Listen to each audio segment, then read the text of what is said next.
record here. All right, man. Sounds good. All right. Liberty Expert Nation. I am here with Mitch Murphy, aka the Redpill Rapper, who is stirring things up in Kelowna right now. I keep seeing his posts. He's out there at protests and commenting on things. And so I need to get this kid on and learn some more about him. He's doing some interesting things. Welcome to the show. Hey, thank you very much, Tim Mo, and I sure appreciate it, man.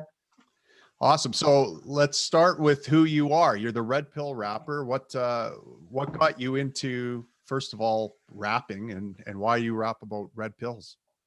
All right, man. Well, everything you've heard about me is true. I just hate grandmas. Grandmas are just the worst. I'm on a mission. No, I guess well, I'm a plumber by day. So I'm a plumber, gas fitter, Red Seal. I actually got my tickets out in Alberta, kind of where you are in Edmonton there. And I don't know, I was starting to think of a change of career, looking to maybe go different directions. I'm turning 25 now, so I'm not a spring chicken like I used to be, but I started looking around, looking at different things. Maybe, I live in the Okanagan, so real estate was on my radar and all this kind of stuff. And right around that time, all these lockdowns happened. They started going down with all these lockdowns, and basically, I just figured it was time to do something because I've always been under the impression that my government actually doesn't love me. So I wasn't too happy when the government mandates got on my face and in my home for Thanksgiving dinner, and so. That rap and all these kinds of things, they were sort of a side hobby. And I just thought I'd use my powers for good, Tim. You know what I mean? Right. Oh, absolutely. And appreciate that. But you said that you didn't have the impression that government loves you. You never had that impression. I think most people do have the impression that government loves them, and it's like a committee of virtue there to take away all their anxiety and look after them from cradle to the grave. Why is it that you were different? What do you think it is? Were you exposed to some literature as a young guy, or did you just have kind of a natural inclination? Were your parents liberty oriented? What explains this? Well, I come from a relatively conservative background. I would almost classify it as neocon growing up a little bit, where they, just sort of Harper supporters, that kind of stuff. Most people I grew up around were like that, but I had a bit of a skewed view. Like when I was 18, I actually voted for Trudeau, and I'm not proud of that. I might get canceled for that by my audience, but I remember debating with different people in my family, and I remember saying, I don't need the government to get me a job. I think it makes sense that they take my tax money to help those who aren't willing to work as hard as I am. I think they should redistribute my tax dollars to help. So it was kind of a twisted view of liberalism and what government's role is. And then I was 18 when I voted for him. And then as I got older, I started making more money and figuring out how the world works. And I started learning about foreign aid. I started listening to different voices on the internet and realizing my money, it's funny because people make fun of the trickle down economics, right? Which, as far as I know, is a leftist term anyway, but they all laugh at that trickle down economics, but they think if all the funding goes to the Fed, it'll trickle down to them, and people that need it. Right. They're the real trickle down economists. It's like we need to confiscate all the wealth and money, and then we'll trickle it down to the poor after, of course, we take our giant share and build our empires and pay all the bureaucrats. And it's Health Canada employs something like 10,000 people, and none of them actually provide any services. Like they don't actually do any patient care. Okay, so it sounds like you kind of followed the I think it was it Churchill or Thatcher? I can't remember who's coined it, but when if you are 18 and you're not a liberal, you have no heart, and if you're 25 and you're not a conservative, you have no brains, or something like that. And I think if you're 30 and you're not a libertarian, you also have no brains. So you just demonstrated that you have a heart. And I was like you when I was a young man. I was like concerned about poor people starving, and concerned about climate change, and concerned about gun violence. And, I was mainly just concerned about suffering in the world, and I didn't want to see suffering. I wanted there to be peace. And, when you have the view that government is kind of magic, and that government can solve these problems, then of course you would be heartless not to support government policies, just when you come to see the truth. So what do you think was a turning point for you? I guess you said when you started getting a paycheck and you started to see how much they were taking off your paycheck, that was kind of a red pill moment for you. Yeah, you could say that. And Corona, I think to expand on that Churchill quote, I think if you're not a libertarian by the time you're 30, you wear a mask alone in your car. I think Yeah, that's fair. That's fair. But yeah, it was just I guess it just had a lot to do with life experience, and meeting some politicians, and meeting people that are having friends that were trying to start businesses that were just railroaded from every direction, and I Right. started looking into doing things myself, and opening businesses. And it's not to be defeatist, because it is possible in this 2021 Canada, but it's just so much harder than it has to be. And that part is quite obvious to me. Right. It's near impossible to do certain things. It just seems like their job is to get in your way. And I know a lot of good people that want to do good things that are stopped by a pudgy bureaucrat that is on a pension and Right. has no risk and no incentive to make things happen. It's like, if anything, that they're incentivized to stop it and make it harder. Yeah, yeah, absolutely. And we'll get to what you're doing about this in a second. But I want to talk about the concept of the red pill a little bit. You call yourself the Red Pill Rapper. What does the red pill mean to you? Well, it has a lot to do with the paradigm shift. So I don't know if you've ever seen one of these pictures that people make up, where you'll look at it and you'll see two dolphins jumping out of the lake. This is just one example, but the longer you look at it, if you look at it a certain way, it'll be a man with a hat, Right. Yeah. Yeah. and so there's that moment where you're looking at the image and you have that paradigm shift, and it's almost like you can feel it in your head, right? And you're, as you're perceiving the image differently. It's the same image, but it's your perception of it that's completely new. That's it. And I like to use the term red pill most of the time, in reference to the media, because if you're not careful, the media will have you thinking that these activists that are out in the street, they'll have you thinking that they're grandma killers and they hate you and they're fascists and they're white nationalists or whatever. But if you go to one of these rallies, or you meet these people, or you watch our media, you'll have a very similar paradigm shift where you go, this is not what I've been told. This is a very different thing. These are small business owners. These are people who really care. These are people who work in the church and in social services. And it's just what we're being supplied, this worldview that we're given by the media, is not true. And that's my goal, really, is one of my main goals anyway, is to red pill people to understand what this media establishment has been feeding them for so long. I want to give them a paradigm shift and show them that this is not the country we live in. This is not your neighbor next door. That it's very different than what they've been told, man. It's intense how incorrect the narrative is. Yeah. Yeah, that's absolutely right. And, libertarians have kind of been using the concept of the red pill well, ever since the Matrix came out, really, Right. because it perfectly describes that, for a lot of us, that kind of come to liberty moment. And I remember it very clearly myself when I just recognized, I can't remember the article I was reading, but it just pointed out the very clear truth that government is a group of people that use violence to get things done. And that's the difference between the corporation government and all other corporations. It has a mandate on violence and a monopoly on violence. And that's how it gets everything done. And that once you see that, you can't unsee it. It's like the scales fall off your eyes and the world looks a lot differently. It's no longer this committee of virtue. You know, it's like Confucius said, you call things by their proper names.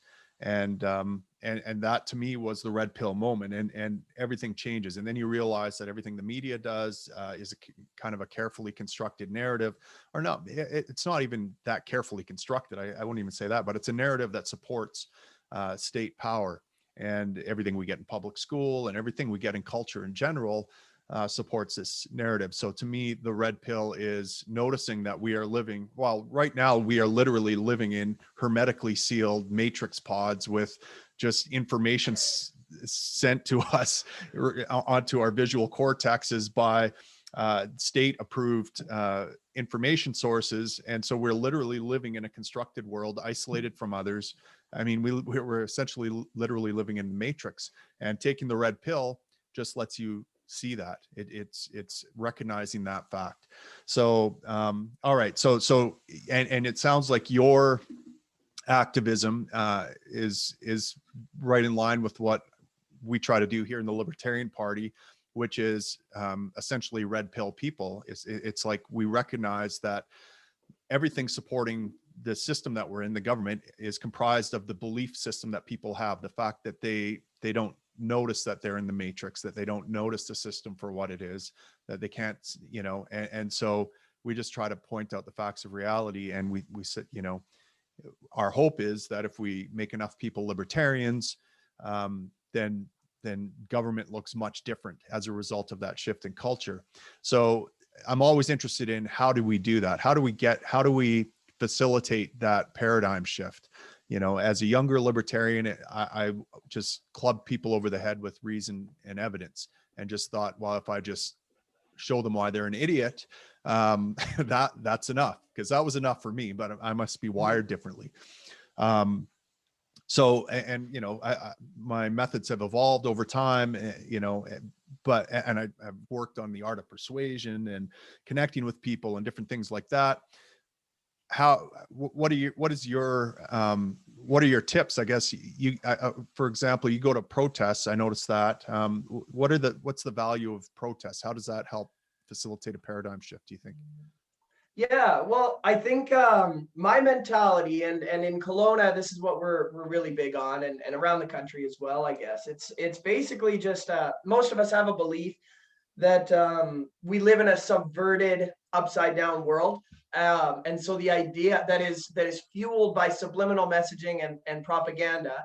And so my take on it, and a lot of us, is that let's flip it right side up. Let's do what they do in reverse. And so and it's funny, people called me crazy for a long time, and I'm hearing that a lot less now, because we've been pretty effective in Kelowna. I do think we have made a relatively big impact just on the people's perception of what's going on out here.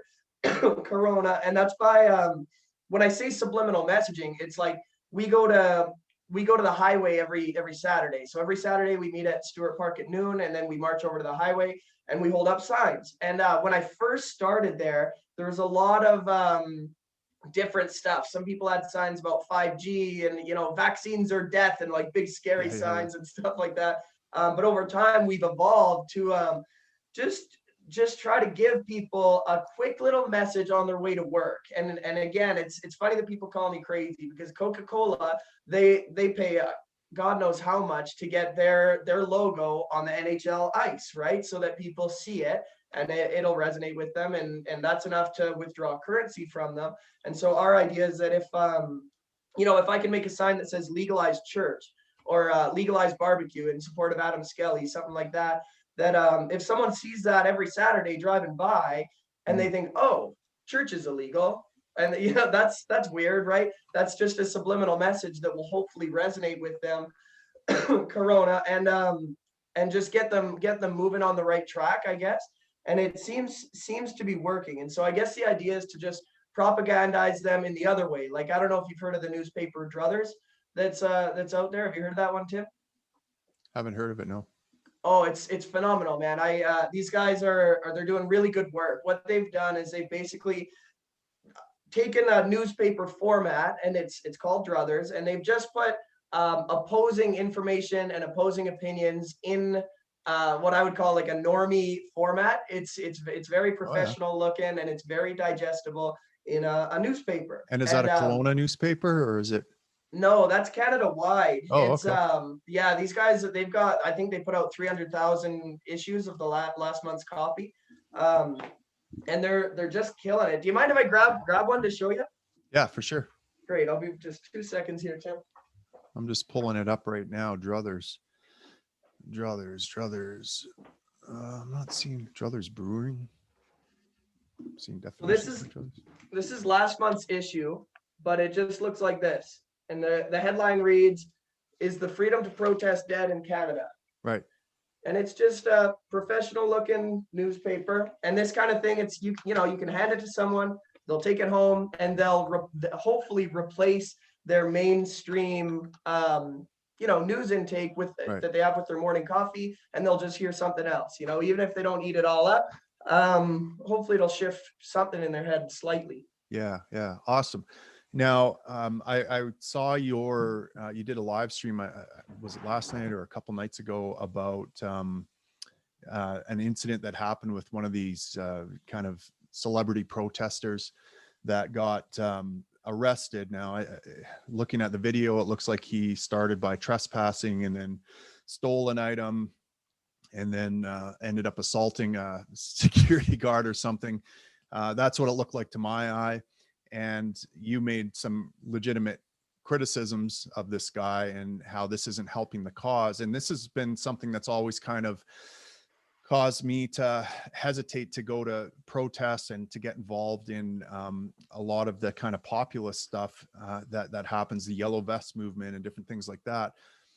Partly like because I worry about there's going to be these fringe kind of nuts, for lack of a better word, who do bad things, and then you get associated with that. But then also I'm very cognizant of the state and its you know, I'm thinking of programs like COINTELPRO. I don't know if you've heard of it, where you send in an agent to make a protest look bad, right? And Right, a what are some of the things provocateur. the agent might do? Well, it's exactly it's you couldn't differentiate what an agent's doing and what one of these idiots who are just grandstanding is doing, right? And their whole job is to to discredit your movement.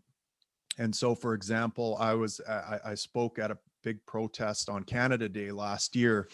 I spoke against the lockdowns and talked about how this is the largest wealth redistribution in, you know, recent history, and you know, all the issues with it. But at the same time, this protest was going on. You know, probably half of the protesters were there because this guy convinced them to donate like over $100,000 to cover legal fees so he could deliver a letter to this embassy, and that would give Trump the impetus to arrest Justin Trudeau. Just something totally idiotic, right? And then I see things like, well, recently in Edmonton, they had this Tiki Torch March, and it was done, you know, by mistake or by whatever. I mean, they weren't white supremacists. They weren't like the Charlottesville people, but of course, either through idiocy or COINTELPRO. I mean, if I were COINTELPRO, you know, I'd convince these people, hey, let's have a Jericho march where we light a torch. And, you know, hey, you know what else? If I thought I could get away with it, I'd say, let's use the universal symbol of divinity, you know, the swastika, and march with that too, because we need to reclaim it or something like that. And then I would have had these people marching with tiki torches and swastikas, all with good intentions in their heart, all trying to promote peace and protest lockdowns. But that would be the worst thing for the protests. You know, and you could go on. Like I saw this video, Chris Sky, who I have a lot of admiration for, and his civil disobedience and just basically thumbing, you know, raising his middle finger at the state. He's got it in his head that Rob Carbone, this guy that runs the Republican Party of Canada, where you get free vet care and free all sorts of stuff, that he is the owner of the Infrastructure Bank of Canada, and basically controls all the banking in Canada. And he produced a document that is obviously has nothing to do with him owning an infrastructure bank. It's a copyright that anyone can file. And, you know, I just worry about things like this, like all these figureheads in this movement doing dumb things, and whether they're COINTELPRO or just people doing stupid things that discredit the movement. How do you deal with stuff like that? Well, yeah, man, it's a bit of a tough conversation to have, but I think we can all agree we need common sense tiki torch reform. You know, this tiki torch violence is out of control. Yeah. There's a lot there, and I'm nervous already because it's funny, and I'm used to being correct about unpopular opinions, but I took a lot of heat for going after that Kevin J. Johnston, you know, because Right. I criticized him, and it's funny because I as far as I can tell from looking at his content, I think he has done a lot of good. I think he has been you know, a pretty solid freedom fighter for a long time, Yeah. but I think the problem is that it's been a year, and a lot of the general public hasn't asked a question about what's going on. You know, Right. they're pushing these mask mandates so hard, and they're, you know, they a lot of people in the public will really come at you if you're going against the establishment, you know, or going against the man, as I would say. And so a lot of us are really wound up, you know, myself Yeah. included, even like a Sure. lot of us are just, you know, having a hard time. And so we see a guy like Kevin J. Johnston, and yeah, man, in my opinion, he walked in there looking for a viral confrontation. You can tell by his body language, and Yeah. you know, it's like him and a large group. They've all got their phones out, and they're, you know, they're making a big stink about it. And he's trying to accomplish what I want to have happen, and presumably you want to have happen. Hmm. And so for a lot of people on our side, to criticize what he did is to criticize what he's trying to do. And but we have to do it, in my opinion. We have to just be ready, willing, and able to speak up and Yeah. criticize people that are on our side, man. Because otherwise you'll end up like you know, a lot of these people that still think Trump is this freedom fighter, when, you know, he's Mr. Operation Warp Speed, he's Mr. Lockdown, he's, you Yeah. know, he did all these things. Because yeah, like I just don't think I don't think anybody can be above criticism. We're all Right. human beings. I make mistakes. We all screw up, and we all let our emotions run the show. And I think that's what happened to Kevin. And I think probably with that Chris Sky, like, I don't know what's going on with that banking situation, but I sure don't like it. But for me, I just think we all need to have this mindset that I don't know, nobody's above criticism, but I guess it's particularly hard for us because we get a lot of irrational criticism. You know, we get Yeah. we get it from all angles, it seems, and then it's hard to differentiate who can be trusted and who can't. And so it's my hope that with me, you know, I've been protesting every Saturday for the last year of 2 weeks to flatten the curve, pretty much.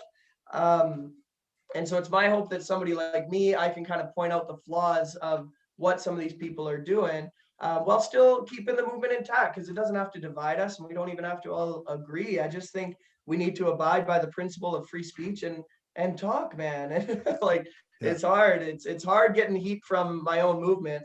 But I think it has to be done, and I think more people have to be brave and speak out when they see people making mistakes. Yeah, I agree. I mean, I took a lot of heat because I did a video talking about how, you know, the tiki torches was a bad strategy, right? I mean, if you're trying, like, the goal of a protest or of anything here in this movement is to try to attract people to our cause. We want more people marching with us. We want more people speaking out. We want more people to have the courage to stand up and say something.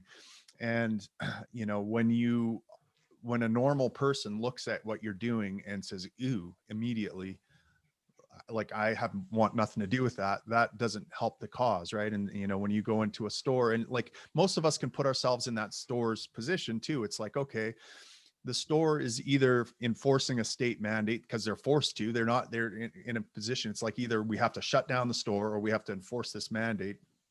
Or you know, they're in a community where there's a lot of paranoid people, and those people don't feel safe unless everyone around them's wearing a mask. Mhm. So you have to implement a policy, or else you lose customers. No one's going to come to your store. They're going to buy off Amazon or something like that.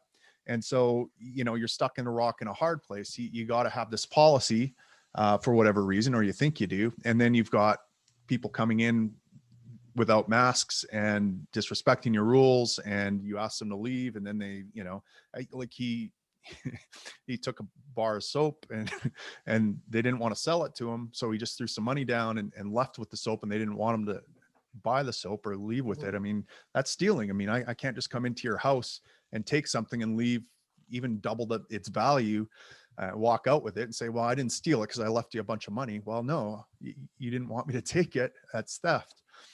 You know, so it's very hard to be sympathetic to a cause when you're doing things like that. And yeah.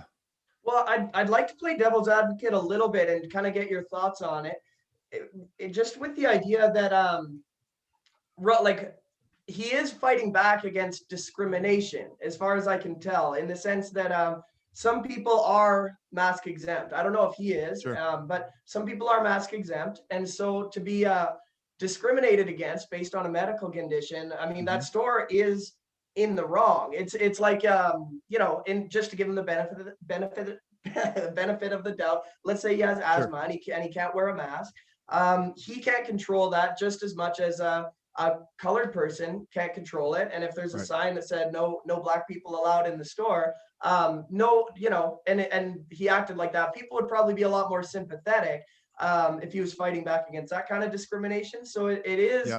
I do see where a lot of my friends were coming from. That's fair. I mean, you know, I mean, let's set aside the controversial libertarian position that you should be able to discriminate against anyone for any reason, because, you know, if I don't want to have sex with you, I shouldn't have to tell you why. Like, if it's because you're trans, I'm sorry, you know, I'm just not attracted to you because of that. But you know, let's say it was let's use a difficult scenario then. Let's go right straight to discriminating based on race. Okay, a store should have that right. Now, we as libertarians say they should have that legal right, but they should not be praised for it, and we should protest that, and that's wrong, and you know, that's a horrible position to have. It's not horrible enough that you're allowed to pull out guns and put it to the store owner's head and say thou shalt serve. That's not going to solve the problem here of racism or discrimination in this case.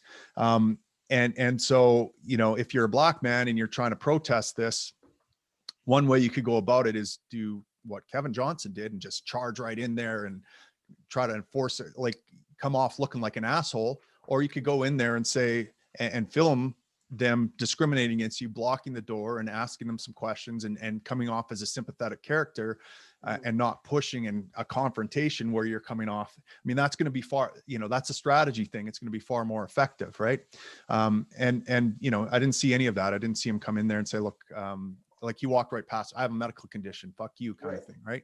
Totally. Well, what's your medical condition? I mean, you're walking pretty briskly. You seem like you're in pretty good shape. I mean, Jesus Christ. Like, it's not like you're in a wheelchair. It's not like you're walking around with oxygen on, and, you know, it's not like you are speaking with one of those vibrators. You know, it's, you're a guy who's coming in there in an obviously aggressive stature. I mean, pardon me if I have a little skepticism that you have a medical condition.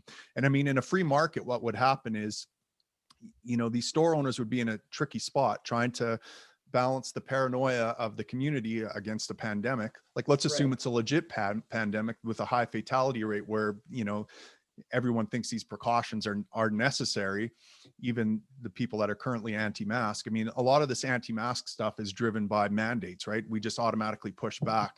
So even if it's a good idea to wear a mask, we're going to say, fuck you. Even if it's a good idea to get vaccinated, we're going to say, fuck you, because it's mandated. I'm not going to do it. And I don't trust you because you're trying to mandate it. So I don't trust your information or your science.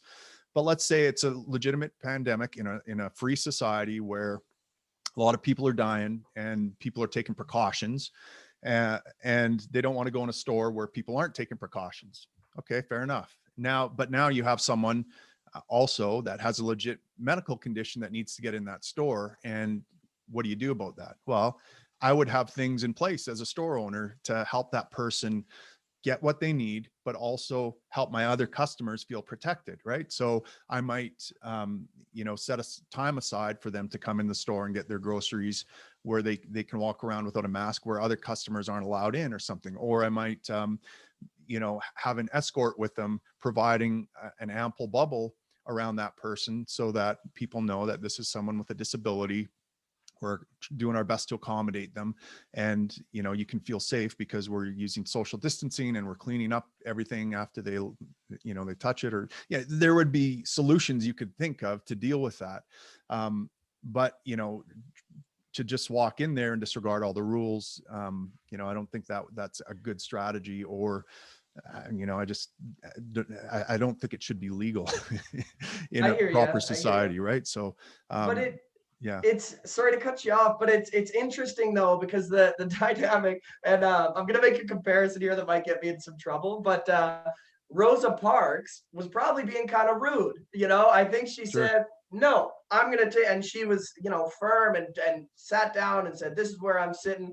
yeah, And but it's funny because it's just a different type of discrimination. So people, you know, people perceive it differently. And right, I do think these stores are ridiculous, because that, you know, he's there, and they're keeping him in the store for way longer, you know, than he has to be. To me, yeah, it's become pretty obvious that it's not about the virus. It's all about control. They just want everybody to, absolutely, you know, do what they're told, and don't ask any questions, and don't act up, you know. And so I'm pretty sympathetic to what he did and a lot of these people, but I just don't think it's effective. Like you say, I don't yeah, think we're going to get anywhere by acting like him. In fact, I think if you act like him and you take his advice, you'll end up like him. You know, you'll end up getting arrested and sure. not able to help anybody. Yeah, no, and that's fair. And, you know, but I think that the thing Rosa Parks had going for her was that she came across as a sympathetic character, right? Right, I don't right, think she was combative in that she was swinging and getting in people's face and having an aggressive posture. I think she just sat there and refused to move. right. And that's where civil disobedience is really effective, right? Civil disobedience is really effective when you're a sympathetic character and you make them pull out the violence, pull out the guns, force the thing, and you get media attention. Then everyone's like, this is bullshit, these rules are bullshit, this violence is bullshit. That's when it's really effective. So, you know, if you're gonna, you know, and you're right, maybe being civil disobedient, because we're in a tricky spot here, right? Because this is what's happened right now with these mandates and restrictions. The state has basically outsourced the enforcement of its Hmm. rules to these private business owners, right? Not Yeah. fair to the private business owners, not fair to their customers. But where are you going to protest then? If you're going to engage in civil disobedience, you can't do it really against the state because they're not enforcing things. It's the private business owners that are enforcing things. Right. So you got to be civil disobedient in these private stores. And, you know, that's a brilliant move by the state, to be honest, because it's hard to get someone like me enthusiastic about what you're doing or sympathetic to what you're doing when you're trespassing and when you're doing things against a private business owner who is under oppression and mandates themselves, trying to make a living, you know. Hmm. So, but I certainly am sympathetic to people, you know, to the cause, I guess. I just and I don't have a better idea other than putting out, you know, doing what you're doing, I think, which is fantastic, which is you go out there and just kind of hit people with ideas constantly. You sound very reasonable and rational, and I thought you were very fair to Kevin on your show, and you know, you came across as nuanced, and so I think that's great. And, you know, let's you know, say this. I mean, you can make mistakes and Right. still the body of your work is still great. And I think what Kevin Johnson is doing is probably very positive en masse, but I think he could probably cross the line here. And we need to be very careful about crossing the line. And we need to be careful about crossing the line more than the left needs to be careful about crossing the line. And Right. it sucks and it's unfair, but the media will cover the left's racism, and they'll cover the left's looting and vandalism and property violence. The left can do that stuff all day long and be covered, and the media will gloss over it and be sympathetic to it and say, well, these people are just, you know, it's they're expressing themselves the only way they're being allowed to express themselves. I mean, all those things could be said about our movement, but, you know, we don't get that said about our movement. We get said, look at these white supremacists with their tiki torches. We Right. get Right. said, you know, look at this guy instigating conflict and trespassing. Oh, you didn't worry about trespassing when it was the left. You didn't worry about theft when it was the left. You didn't worry about assault when it was the left. but they do when it's with us. So we have to not only abstain from evil, we have to also abstain from all appearances of evil, as the Bible says. And, you know, because our job here is to evangelize people, not turn them off. Yeah, well, it's so hard, Tim. It's so hard because Yeah. we're like we're literally fighting the media establishment, the central bank, and every big party in this country is against us. And Yeah. this narrative is so pervasive. Like even in particular, just the anti-masker narrative, I found ridiculous from the start. Like if every man at the beach this summer starts wearing a Speedo and I stick with shorts, I'm not anti-Speedo. Yeah. Yeah. Yeah. Yeah. I'm just doing the same thing as before. You Yeah. changed and I didn't. And I just Banana hammocks aren't for me. That's all, man. that's right. You do you. Live and let live, brother. Because you know, it's tough for me because I don't want to go on the dog pile because I know what the media is going to say about what Yeah. Kevin did, and Yeah. I really try not to. Like even when that tiki torch thing went down, I remember I watched your video on it, and I was personally a little butthurt watching you harp on those tiki torch marchers because Right. to me it's like there's like 5 people, you know, or you know, comparatively it's such a small number of people that were doing that. Like I felt almost as if, why are we even worried about them? Let's just let the media scream about them and focus on what you know, the guy with the PhD said in his speech, or let's worry about what you know, these private business owners actually think. And But don't you think, unless we're calling out our side, you know, that's only going to grow? Like those, I mean, look, if we have to be careful about COINTELPRO undermining our movement, they're going to do shit exactly like that. They're going to make up a poster of Charlotte that has Charlottesville tiki torch in the background of the poster. They're going to convince a bunch of people to march with this symbol that the public widely associates with, rightly or wrongly, white supremacy and white nationalism. And they're going to do this because they know it's going to paint us to look bad. If we're not calling that out and saying, look, guys, like, let's be smarter about this. I know your heart's in the right place. I know what you're trying to do.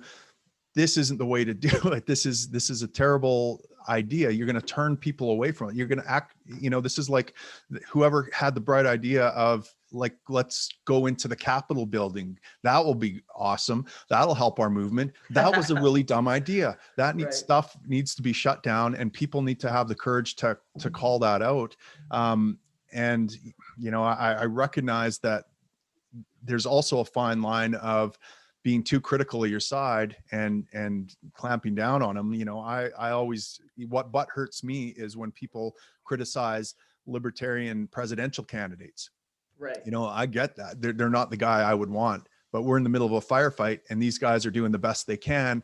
And you're working, libertarians quite often work really hard to see things in the most uncharitable way possible, rather than the initial instinct everyone else has when they're on their team. Like you know, if you're on Team Trump or Team Hillary, whatever they do, you are defending them and seeing it in the most charitable way possible. Why can't we have that on our side? So I recognize I kind of have a double standard here, in that when it comes to people who are in my position as leader of a party, who gets criticized all day long for the littlest thing, and I always have things I say taken in the most uncharitable light, I got to be careful about not doing that myself.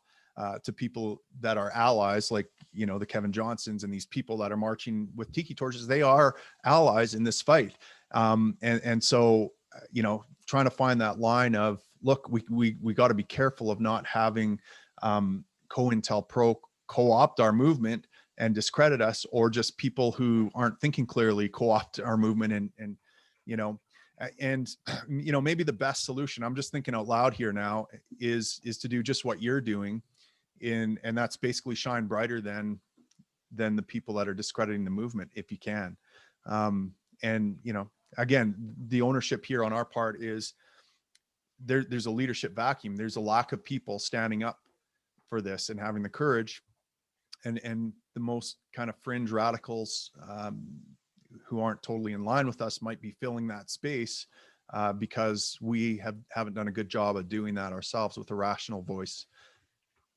Well, it's sure a fine line, isn't it? And it's really hard to know, because it's, you and I are on the same page that you have to be able to criticize your side, but you're also absolutely right that the reason the Republican Party has and the Democrat Party has so much power is because the people will just get behind that leader, and they don't care what they do from that point, which is negative. But, that's a bad thing, and that's how they end up bombing Syria while everyone's fighting each other over Mr. Potato Head. So we don't want to end up like that, but we do want to be able to gain some control and some traction. So I think kind of goes along with what you're saying, is that my path forward has been to basically just call out the media when we can and expose them for what they are, and then make our own media, because we don't care what Castanet or what Globalist News has to say about what Kevin J. Johnston did, because obviously they're going to spin him in the worst possible light. So we should talk about it. That's my view on it, is that we don't care what they say, but we may have our own criticisms, like we can have our infighting or whatever you want to call it, and figure things out without falling victim to this ridiculous media narrative, right? Because I mean, me and all my friends, we all agree that he should be able to walk in there and buy that bar of soap, and not have all those issues. Like, I thought that the store owner acted completely ridiculous. I thought they all acted ridiculous. I mean, that one lady, well, yeah, she was absolutely ridiculous. And I mean, they could have handled that way better. Absolutely.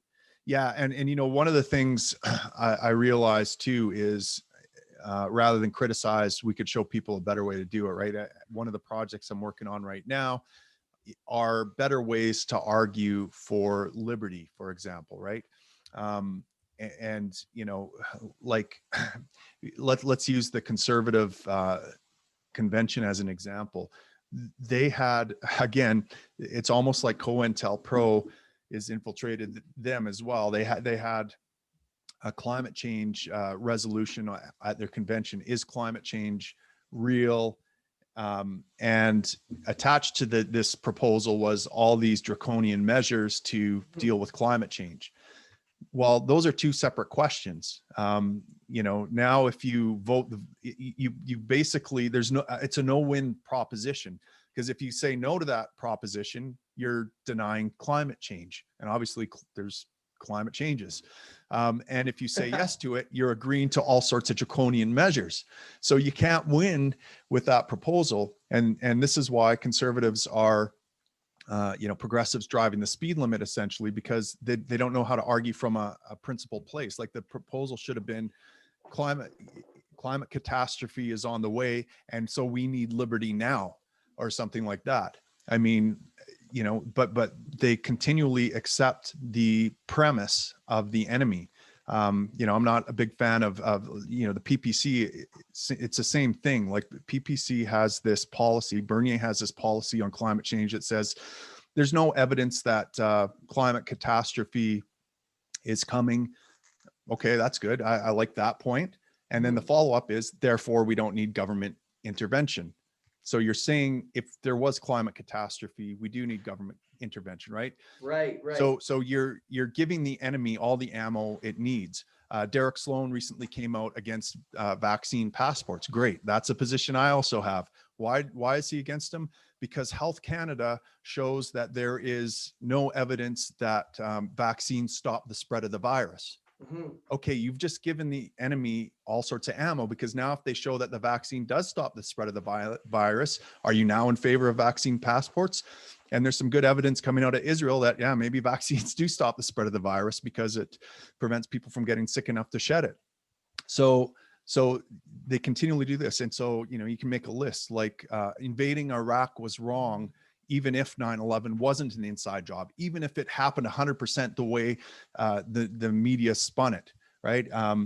If you find yourself arguing about case fatality rates with COVID, well, lockdowns are wrong, even if the case fatality rate is 100%. So, you're setting up this, and this is how we lose arguments. So I thought it would be good to talk about more effective ways to argue from a principled stance, than the way people are doing, because I don't see anyone making any really good arguments for liberty. They just continually argue about facts, about is climate change happening or not? Is CO2 pollutant or not? Is what are the actual numbers for COVID? Is the vaccine, this or that?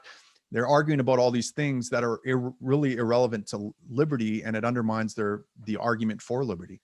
Oh yeah, Tim, and this is why I'm so grateful for you and the parties, because I think this is a big thing that's being missed. And I also think it's why I've actually been pretty successful just with my show and the stuff that I've been doing, is that a lot of people are missing this really big, important, obvious thing, because a lot of the movement is very focused on the science, very Right. focused on, like you say, the fatality rates and the recovery rates and all these different things. When not to get too woo and crazy on you, I know Bill Gates has said this won't be the last pandemic of our lifetime, so you can take that with whichever way you want to go.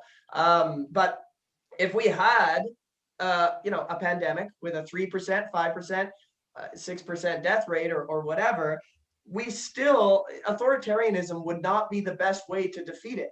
That's the big thing that everybody's missing, is that a pandemic does not mean communism. Doesn't mean that you have to have communism or corporate communism. That's not what any of this means. And so and the science is important and it should be talked about, but if that's what our whole movement is based around, when this next bad flu comes through, we're gonna have the rug pulled out from under us. We're gonna have no argument whatsoever, because to me, none of this has made any sense from the very beginning at all. It's like, and this is the opportunity for libertarians, right? Because liberals, conservatives, and a lot of populists share the same underlying belief that if catastrophe is happening, we need strong government intervention, right? And so if terror is happening, we need strong intervention. If there's a pandemic, we need strong intervention. If there's a climate catastrophe coming, we need strong intervention.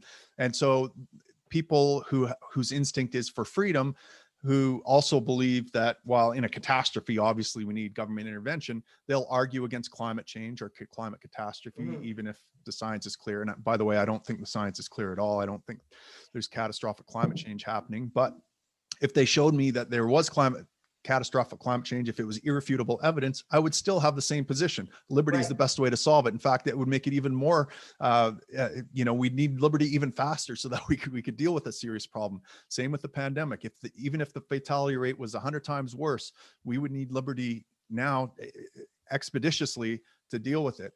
But these people want to argue the facts, and you get the sense maybe it's because they don't really strongly believe in liberty, maybe. But I think their instincts are right. I think they see.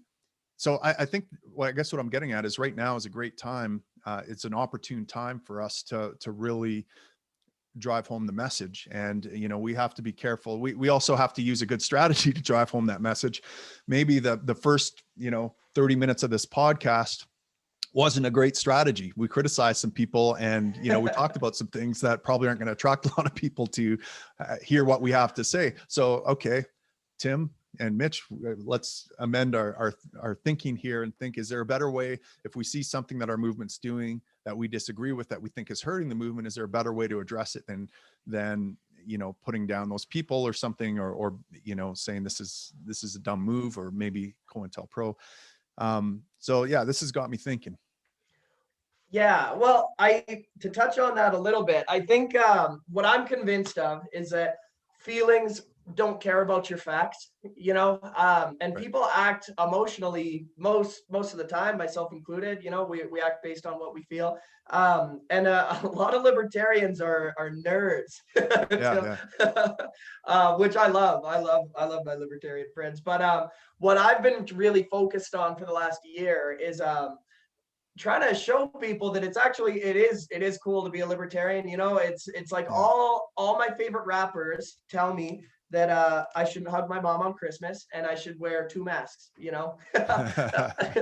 all my favorite movie stars, like they all have the same, they all voted for a war criminal with dementia. And this stuff is not cool. It's not cool. And it's not just my perception. That's to me, as far as I'm concerned, that's objective reality. And so I think what we need to do is just change the culture in whatever way we can, and show that it is cool to have like a, you know, the don't step on the snake flag going on, and to have this mentality of individualism. Because if you can take care of yourself and your family, you're going to be way better off and way more of a freaking alpha male than one of these people that's on the government dime, man. Like it's Yeah. and we got to do that, and I'm trying to do that with my music and with my show. It's just to, again, just red pill people into, you know, what it is to be an individualist, you know, and to be brave and a strong person that can stand up against the mob and really do something. Because it's bad, man. I like everybody I talk to out here, they not everybody obviously, but a lot of people that I talk to out here in the general public, they don't even know that there's a problem. And that, well, me and my friends are all freaking out, but they think everything's fine. But meanwhile, there's pastors getting locked up. You know, like I work security for a church here in Kelowna, and we have cops. They show up with the media. We have like all kinds of crazy stuff going on. They finally stopped ticketing the peaceful assembly, which is good, but it's hard, man. We got to wake people up to it. Well, you know what? I don't know. Like I do see a shift. I think more people that I know than not, and these are just normies, are like, this is bullshit. Like the guys at work, I mean, we're right in the belly of the beast where, you know, we're like, you know, there's people really being hurt by this. And like the amount of evil I've been seeing lately, just privately behind closed doors, is unbelievable. I've never seen so, you know, we had a girl the other day who was basically locked in her dad's basement, being raped by him and starved by him. And, you know, another girl transferred, again, severe sexual abuse, domestic violence. You know, this chick stabbed herself in the head because she wanted to frame her boyfriend as a domestic abuser, and drug overdoses, and just like the level of evil out there, not just people harming themselves, but harming people that they're supposed to be protecting and caring for, is just unbelievable right now. And this is a predictable consequence of government evil. You know, as the government grows and gets more evil and puts people and oppresses people, people don't all respond very well to it. You know, a lot of people just go into a depression or something like that. But some people on the fringes, actually the beast comes out of them, and they start doing evil shit. And it's horrific. Yeah, I can't remember where I was going with that, but yeah, well, thanks for what you're doing, Tim. That must be horrific. Oh, I know where I was going with it. Yeah. So the people I work with are seeing that this is not good, right? This is obviously good. You know, one of my coworkers was telling me a story about his friend. His dad got coronavirus. He had cold-like symptoms, got tested, and sure enough, he had COVID. And then his kids had to isolate from school because he had COVID. And they decided to get their kids, the whole family, tested. And turns out mom and two of the boys also had tested positive for COVID, even though they were asymptomatic. And then they got a phone call saying that, oh, mom and the two boys have the variant. Now, the only place they could have got this coronavirus from was their dad, because he's in close contact with them and he's the guy that was symptomatic. But it turns out dad didn't have the variant, but the other three family members did have the variant. So then they're said, well, okay, well, you have to isolate from dad. And the wife's like, well, I sleep with him. I'm not going to isolate from him. Well, we need you to sleep head to toe with him and put a sheet in between, hang a sheet between your sleep. Like, people see how ridiculous this is, how, you know, how there's a lot of fuckery going on that doesn't make any sense. Like, how is it that half the family has the variant, the other half doesn't, if they all are passing it between each other?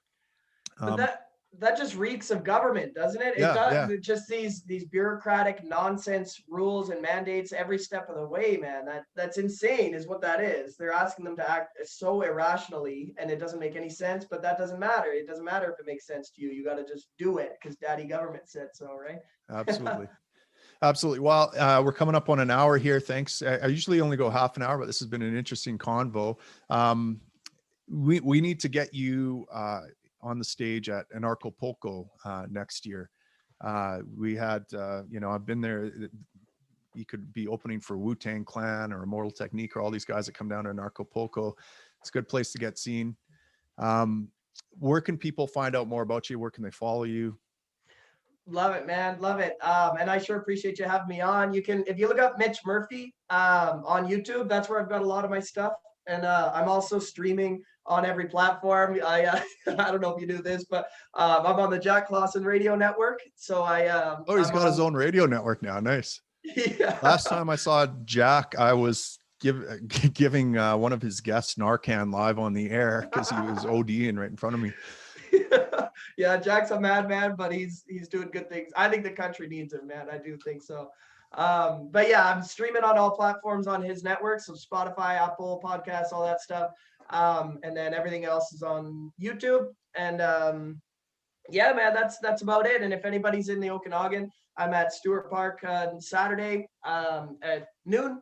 Every Saturday, I usually do a performance there. And yeah, man, we're just trying to get that liberty message out, because I am concerned about the lack of liberty messaging in a lot of these movements. And I love these movements too. They're doing great work. I just think that that's something that's missing in a lot of people's headspaces, is that, you know, we need liberty. If there's this big threat, we need to be able to take care of it ourselves. And Yeah.